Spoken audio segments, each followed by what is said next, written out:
Okay, hi guys. There are 9 people here. Welcome to another, I think this is the 19th 30-minute live chat with DID professors and students. Yeah, so we have Professor Brian Stone here, so feel free to ask any questions in the question icon below. Yeah, and we'll try to answer them as best as we can. Yeah, hi Rin. Maybe Brian, you could introduce yourself, a bit more about your background. I see some current students on the chat, and that's terrific because I talk to the students often about learning more about design outside the classroom, because there's so much that you can grasp in conversation, in through reading, in through attending theater performances, dance performances, listening to different types of music, following poetry. All of these things eventually have connection to a creative field such as design. So with that, I studied graphic design at the Philadelphia College of Art in the United States. I worked professionally for several years, and then I pursued my advanced degree at the Ohio State University, which is the largest public university in the U.S. I went on to teach in that program. I taught there for 20 years. Teaching information design, motion design,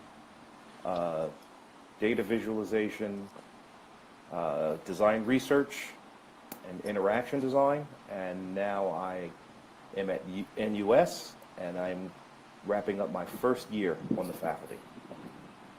Yay! Congrats. Thanks, Ryan. Yeah, I could also introduce myself. I'm AJ. Or Andriana, but you can call me AJ.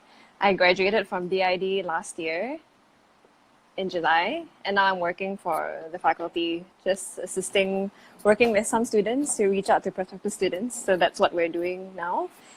Yeah, so anyway, so those who just joined in, there's 15 people now. Feel free to submit your questions in the questions icon below. Yeah. I love the hearts that are going up on the screen. Yeah. I see these like yellow and blue and orange, purple hearts. I don't know who's doing that and how you do it, but keep it going. Keeping me very inspired. Oh, because you haven't been seeing the responses because you don't see the screen. Yeah, I haven't. I'm usually holding on to it. Okay, maybe we can just jump straight right in. There's already a question from ZJC233. How do designers generate ideas? Okay, so I talked a little bit about that just a moment ago, but here's the key word: generate.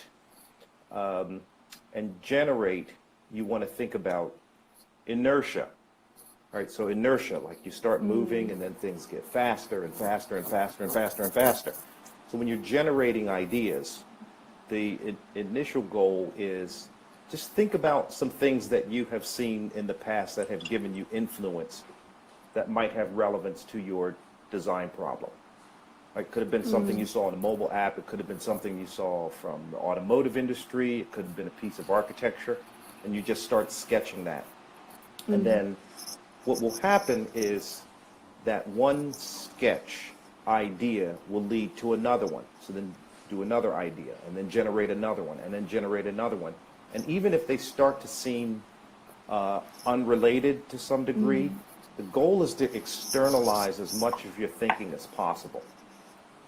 And then you step back and evaluate and say, this idea is interesting, and this idea is interesting. Let's see what happens if I do a mashup of this idea. See, where I see young designers getting stuck is that they try to come up with one kind of eureka moment idea. Like they grind on their design problem and go, that's the idea. And that won't work. So it needs to be a collection of small ideas, many different small ideas, to medium ideas, to larger, more unique ideas. Now in that, what will happen is, let's say you do 20 sketches of an idea. 17 or 18 of those ideas are going to be terrible ideas. And that's okay, because it's the other 2 or 3 that kind of leads us into these really innovative solutions. Yeah. I think I think one thing that I've learned over the past few years, I think one of the best mindsets to have in order to generate ideas is to like not be afraid to make mistakes and not to be afraid Yep. of generating stupid, like weird things that might not work, ideas from the beginning. Yeah, I think I've always had a trouble with this because I get like self-conscious very easily. So this is a big barrier for me to cross. But I think, for example, in one of the studios that I took, that was under the guidance of Hans Han, it was in collaboration with Super Mama. And I remember the collaborator saying that usually he doesn't accept any designs if it's the first 100 concepts that the designer comes up with. He'll just get rid of he'll just reject all the first 100 and he'll start looking at the concepts that come after the first 100, which Yeah. makes sense because usually the first few ideas that you come up with tend to be things that a lot of people would gravitate towards too, or think about. So it's not actually very original, or it might not be. It doesn't have the mindset shift that you would need to tackle problems that have existed for a long, long time. Yeah. To tackle problems that exist a long time, sometimes you need a mindset shift because there's some reason why it hasn't been solved or hasn't been tackled. Yeah, and sometimes you just need those tactics or strategies to tackle that obstacle. Lah. Yeah, but there are ways. You'll learn more And I want to in 4 years. let me add one more thing because it's an excellent question. So these things. What is that? This is a field notes sketchbook I have. Here's another little tiny sketchbook. Yeah. These are, the Why is size it that MD? fit right in your pocket. This is a new one. Fit right here in your pocket. Mm-hmm. And Could you the show thing us? is- Could you show us? Oh, your this field one notes? I got from the Rijksmuseum in Oh no, you could show us Another- your field note, the one with Oh your no. doodles This and is ideas a in this it. is a this was a unopened one. I'm gonna get to this one. Okay. And let me get to that. But the point is twofold. One, I pose it as a bit of a rhetorical question to the audience, and that is, why do we have our best ideas in the shower? And in part, it's because we have distance from our problem, right? So when we're in the shower, our minds are, allowed to think very freely. We're not worried about like sitting at the desk going, I have to come up with a great idea, I have to come up with a great idea. And then physically, you're very comfortable. But remember, ideas are fleeting. Like, so you have an idea, and then by the time you get to your office or school, you don't remember that idea anymore. Right? So you have to get a source, something like this, to write those things down or sketch those things down as soon as possible.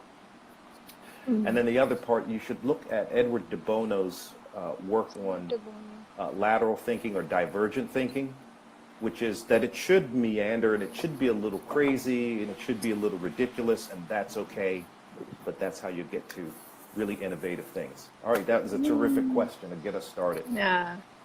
Yeah. Thanks, ZJC, for the good question. Okay, we have more. Okay, yeah. Oh, okay. So Kian is asking the same thing. Hi, Brian. Kian, what is in your sketchbook or journal? Okay, Yeah, time to so share more. this is actually one that I'm using right now, and I go through these things pretty quickly. You won't be able to see this in detail, but these are all conversations. Brian, it's blocked by the question, so you have to lift it up a bit. Okay. This way. Yeah. What is that? You won't be able to read any of this, but these are all conversations that I have had with my fourth year advisees concerning their thesis. Because what I'm doing is in advising them, it's an iterative process, just like the design of the work that they're doing. So I go back sometimes and I think, oh, this conversation that I had with Sinching about, doing some more in-depth form studies.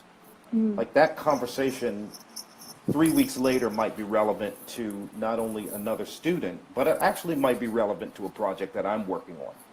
So these are not necessarily, let's say, visual notes per se for a project, but it's the same idea, right? So it's externalizing your ideas and your thinking and your conversations.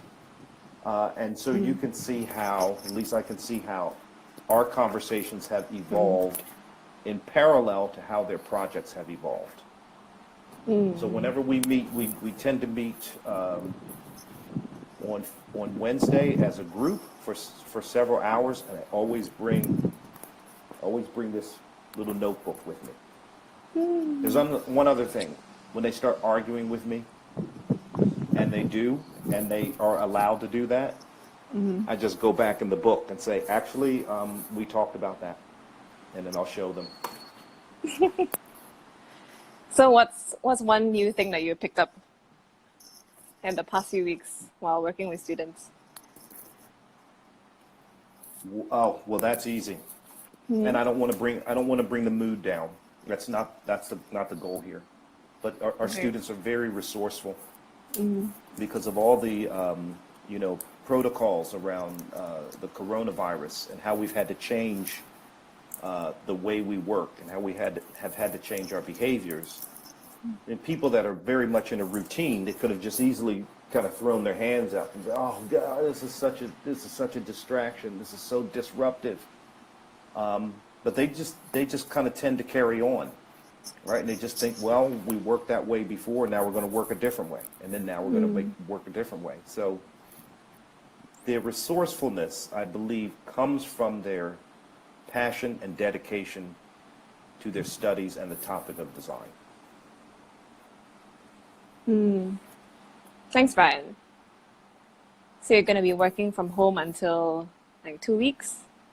Monday. Until Monday. Okay. I hope. Yeah, we'll see. We'll adapt.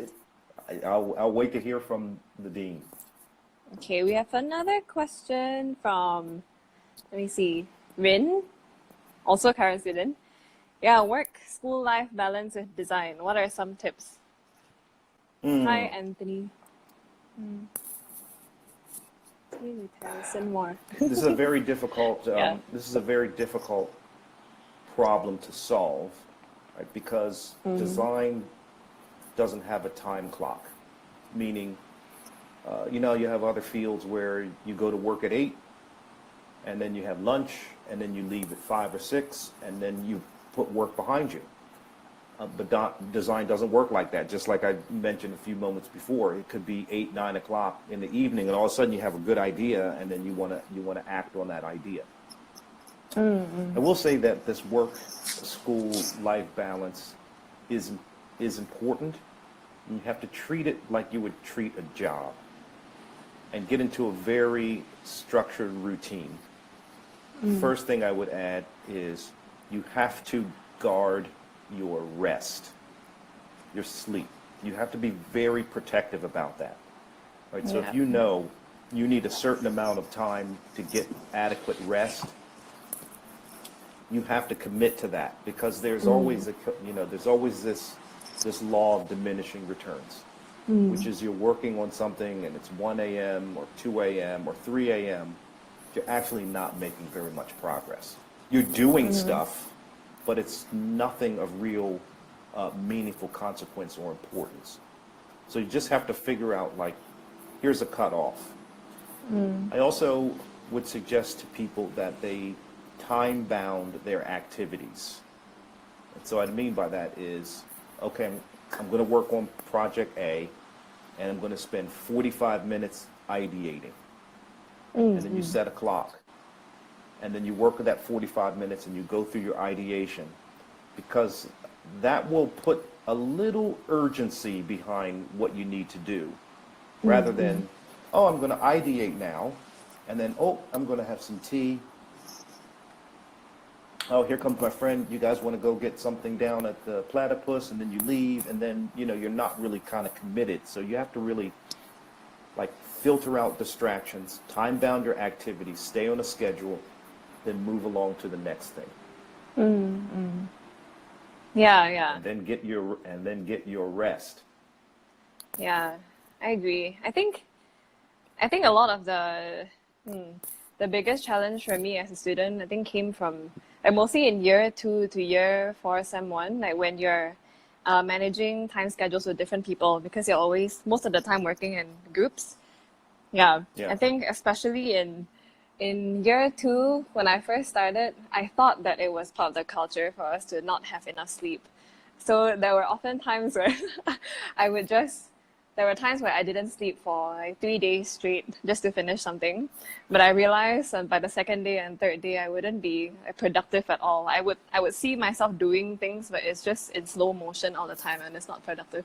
So by the time I Yeah. got to year 4, yeah, And I was the tried to keep to project 9 to 5. really was the project really that much better because you didn't Uh, get any sleep?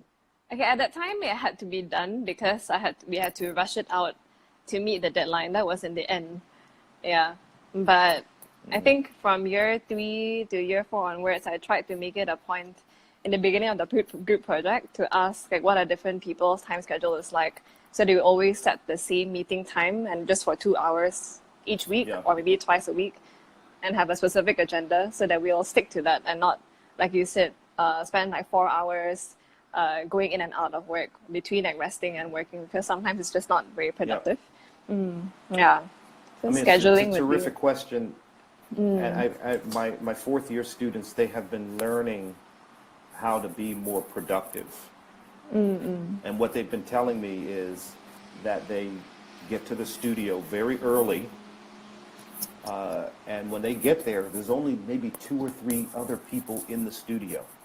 And then that's really, they really start a lot of their heads down work because they found when they were coming in later and there was a lot of activity and people were saying, hey, did you do this yesterday? Or did you see this? Or I went there, or did you hear about this?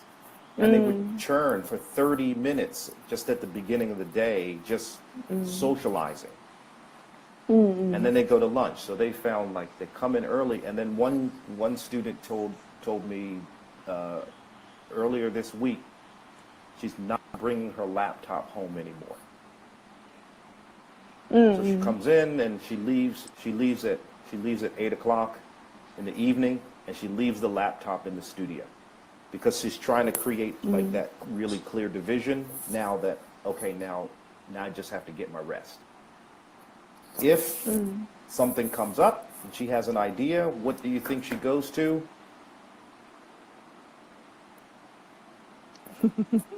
A field notebook. She just goes to her, writes those things down. Like, these are the things that I want to get to right away, first thing in the morning. She writes those things down, puts the notebook down, and she can Yeah. keep watching her Netflix. Yeah.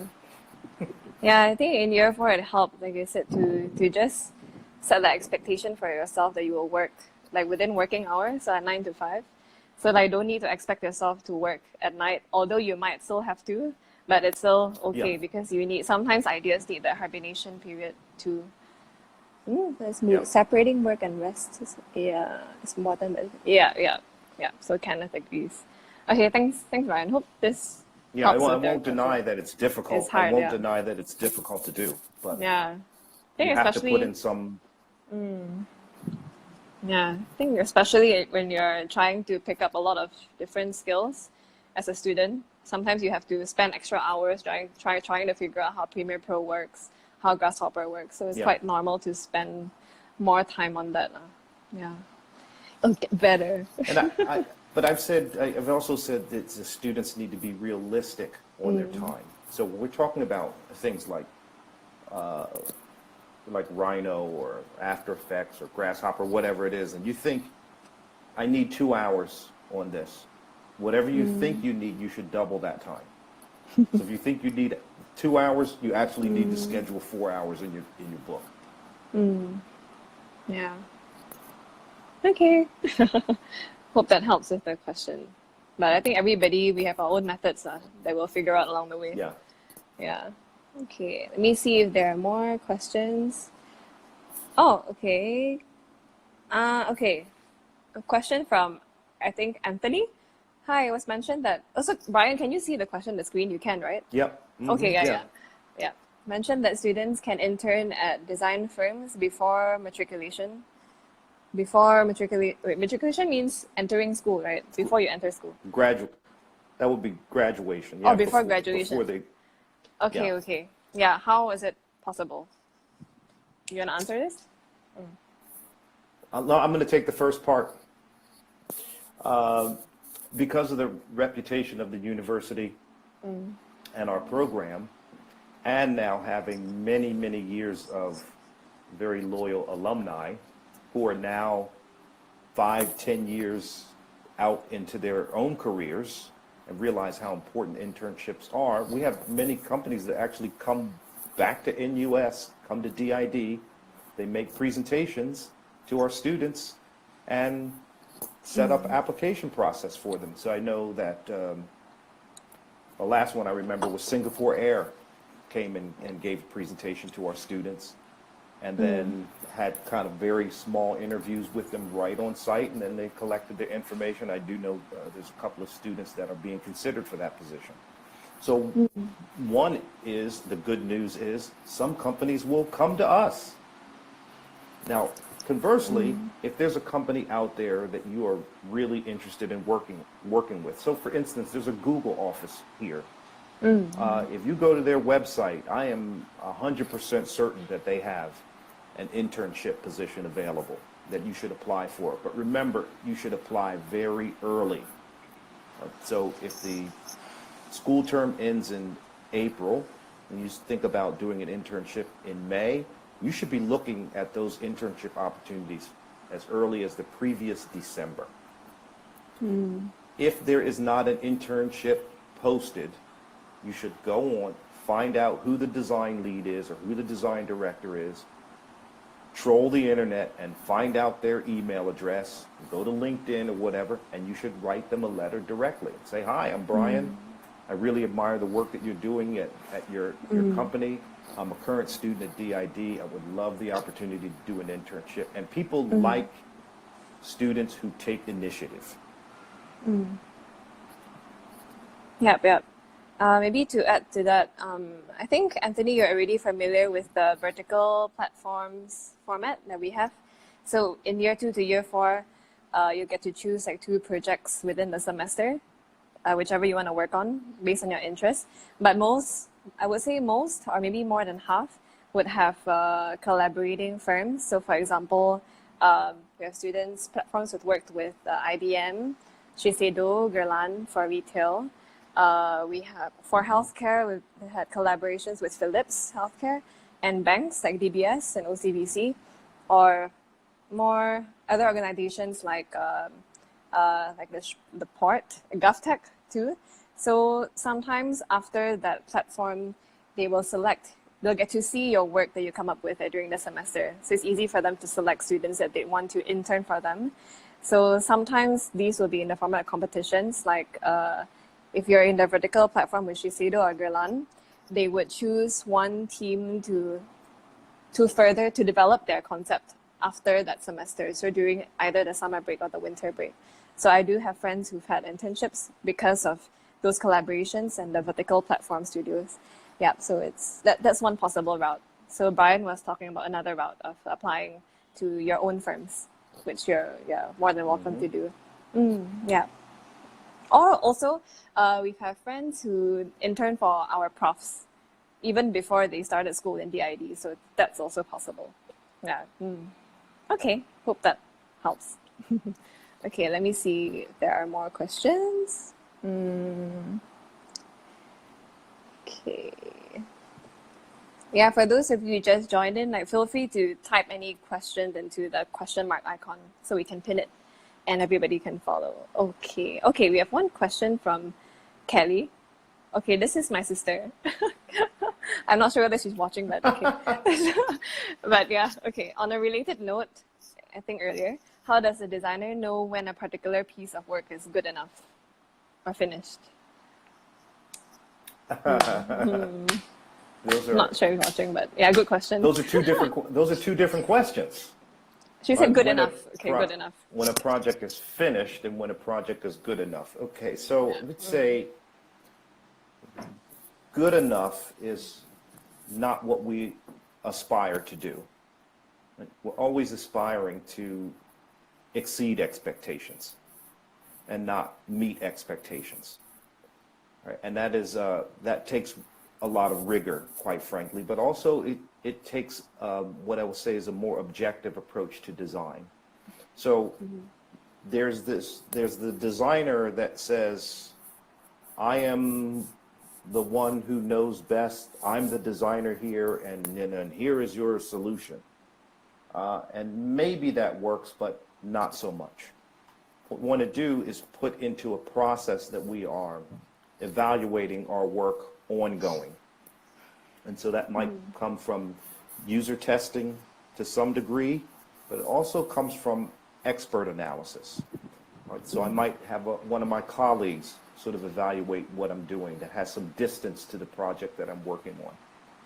And then when things are, let's say, implemented or deployed, that there's always follow-up so we can see how people are using it, how are they interacting with it, what are they saying about it, what are the perceptions, and we learn from that, and we iterate on things. Just think about the mobile phone that you own. And that mobile phone is good because we've been in a cycle now for over a decade on constant improvement. Right? So iPhone comes out and it's small. If you remember if you go back and look at the original iPhone, you're going to laugh at how small it is. And then people say, "Oh no, I don't want to make phone calls. I want to stream movies." So the screen started getting bigger, and it started getting easier to hold, and you see now you have this little add-on piece where people can lock their two fingers behind it. So my point is that design is not necessarily good enough, but what happens is it gets better and better and better over time as we iterate the things that we're designing. Competition helps in that also. Like I said, that's a little different than just being done, which is you could just work on something indefinitely, but ultimately you're going to have a deadline or you're going to run out of money. Yeah. And you got to wrap it up. Yeah, I think it's usually because of the deadline, because of the time constraint. That's when you need to stop. Yeah. But technically, there's no way that you can complete something. Yeah. Okay. I don't think she's in this chat anymore, but hopefully that was insightful. Oh, Anthony, Anthony asked that question about internships. He says, any tips for trying to work at a design firm between graduation from high school or NS, National Service, and the start of university? Tips on trying to get into a design firm before university. I think same thing apply. Yeah, without question. Yeah. And remember, your internship is a learning experience. So you want to be with an organization that's empathetic to your situation and understands that you want to learn and that they will have someone who clearly serves as a mentor. That's very different than somebody that just says, well, let's get some cheap labor in here. They can make coffee for us. They can cut boards. They can run errands. That's not the experience that's going to be very helpful for you over the long term. So identify people, organizations very specifically, and then write them letters. Yeah, I think maybe it might help for Anthony, if you can think about like what exactly do you want to get out of the internship? If there's anything in particular that you want to learn from, and if a big goal is to have a really good mentor that can guide you and take to learn from, it's not all firms will have good mentors, even if they are good at the work they do. So I think it might help to use if you could contact them and have a chat with them, usually you'll be able to tell whether they're a good mentor or not based on the question that they're asking you. Sometimes they can ask you questions like, so what would you want to get out of the 6 months that you're with us? And that's sometimes a good indicator. So you could tell, maybe chat with them and see how they're like. But just apply. It's the same procedure as you would go through if you were a current student applying for an internship. Yeah. Okay. Anthony, one more thing. Anthony. I had asked my fourth-year advisees to share with me their portfolios just a week ago. I looked at all their portfolios, and I said to them, the one thing that I found that was missing is I didn't know who any of them were, meaning they displayed all of this really good work, but I didn't get a sense of what their values are, what they're passionate about, what direction they want to take their careers, etc. They are working on that now. But for you, Anthony, because you probably don't have an expansive portfolio of design results, you should talk about your soft skills, right? Which is, I'm a good communicator, I'm interested in leadership, I'm able to display empathy for customers, I'm a good listener, I can do research. I'm going to talk about those things, right? Because those kinds of attributes and characteristics are just as important as your creative work. Yeah, and show how passionate you are. Because I think so far Anthony has been in almost all of the live chats that we've been running, asking a lot of questions. Yeah, so yeah, you should show your interest, Anthony. and show what you're passionate about. Yeah, they'll bring that up during the interview when they're chatting with the bosses. Okay, hope that helps. Yeah, no problem. He says thank you. Okay, there are more. Oh, okay. Let me see. Maybe we'll take like about 2 more questions. Okay, far from the poly student role. Okay, let me see. Are there any polytechnic students enrolled in DID? Are Mechatronics students recommended for DID? What are Mechatronics? Yeah, there are definitely poly students enrolled in DID. I'm not sure what Mechatronics is. Brian, do you know? Not at all, but yes, we do have poly students here. Yeah. I'm very pleased actually with those students because they have a technical proficiency that some of our other students do not. So we're able to talk more about ideas and conceptualization and less time on like execution because they're already very comfortable in those areas. And then Mechatronics. Okay, It sounds like a hip hop group from the late 80s. Mechatronics. Sorry, Tai Jin. Yeah, but I think for each batch there are probably about, I'm not sure about now, but last time there were at least like six, maybe 6 polytechnic or to 10, maybe maximum 10. Yeah, polytechnic students per batch. Maybe there are more, I'm not sure. But yeah, there are definitely poly students enrolled in DID. And from varying backgrounds too, like not just all from design. There was some from architecture, also design, like product design, interior design.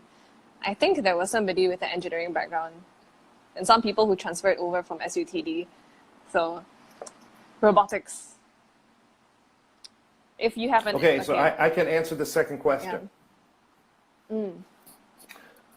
Are Mechatronics students recommended for DID? So my understanding from this quick Google search, it says robotics. It's sort of an integration, with engineering, which could be some element of mechanical engineering, computer science, cognitive systems engineering, etc. But here's the answer. Students that are curious, students that are creative, students that are willing to take risks, students that love solving puzzles are good students for DID. Yeah. And then the other things that they bring to the table with them, whether it is they studied art or they studied engineering or they studied communication, those things become a sort of a synthesis of what they'll learn in industrial design, which gives them a unique perspective to how they approach their work. Right, so if you have an engineering background, that's terrific, but then there's always another project that's going to require a computer science background or a written communication background, so it all works. Yeah, I think as long as you're interested, we'll just highly encourage you to apply. Because as Brian mentioned, we have a lot of students from a diverse set of backgrounds. We have some students from business background too, and not in design. And actually most of us, I was from a junior college background, like purely just sciences, like BCME, biochemistry, math, and economics. So, and then there are people with arts backgrounds. So, as long as you are interested, I highly encourage you to apply. And I think in general, I think Brian just mentioned that I think a big character trait that that would be good to have as a student in ID is as long as you're open to learning many new things, new skills, because you'll be encouraged to learn from a different set of domains. Yeah, I think design can't operate in just one silos in isolation. You always have to work with people with different expertise. Yeah, since we're designing for people. Okay, hope that helps. Is there a question? Okay, maybe one more. Let me see if there are any. Okay, okay. Okay, last one from Queen I. What are some design-related books that you'll recommend reading for prospective design students? Yeah, good question. Brian? Okay, so you could probably see behind me that there's a bunch of books on this bookshelf. How timely. And then there's a bunch more on this Kindle. The thing is that the design now is so diverse. There's not one book that kind of covers it all, but I'm gonna try. So if you're interested in one book I like is called Creative Confidence. And it's from the principles of IDEO, Creative Confidence. And what that book talks about is our ability to kind of harvest our right brain and left brain thinking to solve problems, whether those be small problems or complex problems. Because when we're very young, we're really energetic, playful, and creative. And then school over time starts to beat that out of us. Like, you're not supposed to be creative, you're supposed to be analytical and focus on math and science. So that's a book that's a book that I would recommend. I just finished a book called A Whole New Mind, which also talks about how creative people have to be very much more viewed as complementary people to business, right? And how we're going to elevate, commerce and solve complex problems. The design research book that I like, there's a book called Universal Principles of Design. Hold on for a second. Yep. Maybe I should go to my shelf. Maybe later. Okay.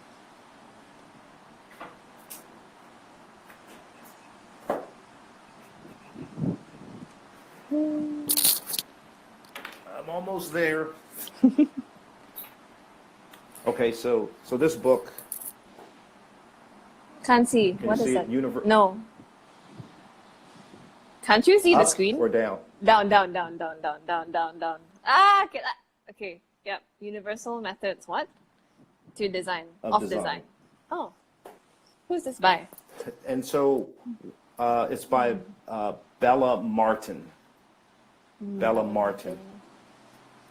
And what I like about this book is it has 100 different design research methods and why you would use one and what expected results that you're going to get.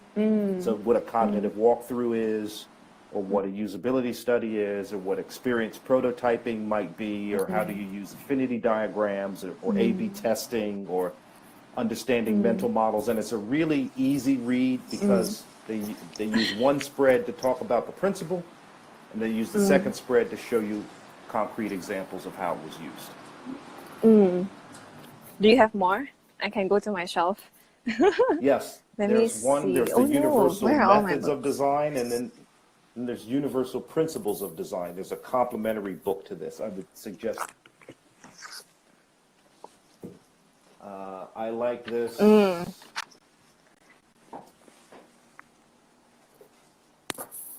like this book too, Design for Information, by Isabel Mihalis. It talks about, this is a little bit about data visualization and different strategies for that. AJ, you probably have this book. Design for, okay, this is one of the go-to recommendations, I guess. Yeah, I mean, this book Design is for at least everyday 15 things years by old. Don Norman. Yeah, I mean, Yeah. this is Maybe I can just type it design for published in everyday the late things. 80s, Okay. and it's still very relevant. So, yeah, you have to have that one in your library. Yeah. Yeah, I think if I were The other you, I one, will just go to the library, go to the library and see, yeah, check out different authors with different perspectives. Okay, let me go to my oh, bookshelf here you too. go. They got I one think of those another right. one. Okay. Which one is it? Here's a Oh, good yours! book. That says, yeah, yeah. Who wrote it? Who wrote it? Yeah, Brian Stone. You have to go out and get this one too. You'll love it. Yeah, yeah, yeah. I was highly suggest going to Bashir bookstore. I think they always update yeah, their shelf with good like design books, new ones. Okay, there are some that I would recommend. I think just explore different authors and their perspectives. Yeah, depends on what you might be interested in. I would recommend X Formation by Kenya Hara. It's really cool. Actually, it's a collection creation of like student projects from a communication design school that's like led by Kenya Hara and other Japanese teachers. And also Designing Design by Kenya Hara. What else? Oh, there's this book that's interesting. Okay. It's yeah, so just get like socially and politically engaged design today. So more on critical roles and speculative roles and emerging tactics. So okay, this is more related to social design. Yeah, but I would just go to the library and see the different books and what you might be interested in. The more the merrier. Okay. Oh, Yeah. also, Just start reading. yeah, yeah. And I think a good way to start maybe is to go to our website. There is a interview prep kit that you can download, and inside the prep kit there's actually a curation of 9 good videos like for you to watch. So maybe that might open up your perspective a little bit and let you discover what it is that you're more interested in, and then you can find books that are related to that. Yeah. So that's one thing that you could check out. Okay. Yeah, that's all for today. It's been 45 minutes. Yeah. Hope that helps. Okay, thanks, Brian. It was a fast 40. It was a fast 45 Yeah, that's the minutes. first one. Yeah. Yeah, thanks for taking time to do this and to contribute all your good questions. The next live chat that we'll have, I think we have about 5 or 6 more to go. The next one is tomorrow at 11 a.m. with Don Cole. So I think he will be taking the live chat from his studio at Stuck, his design consultancy. So yeah, you can join in and he'll probably give another tour for you. Okay, thanks guys for listening. Hope this helps. Okay, bye. Bye, Brian. Bye.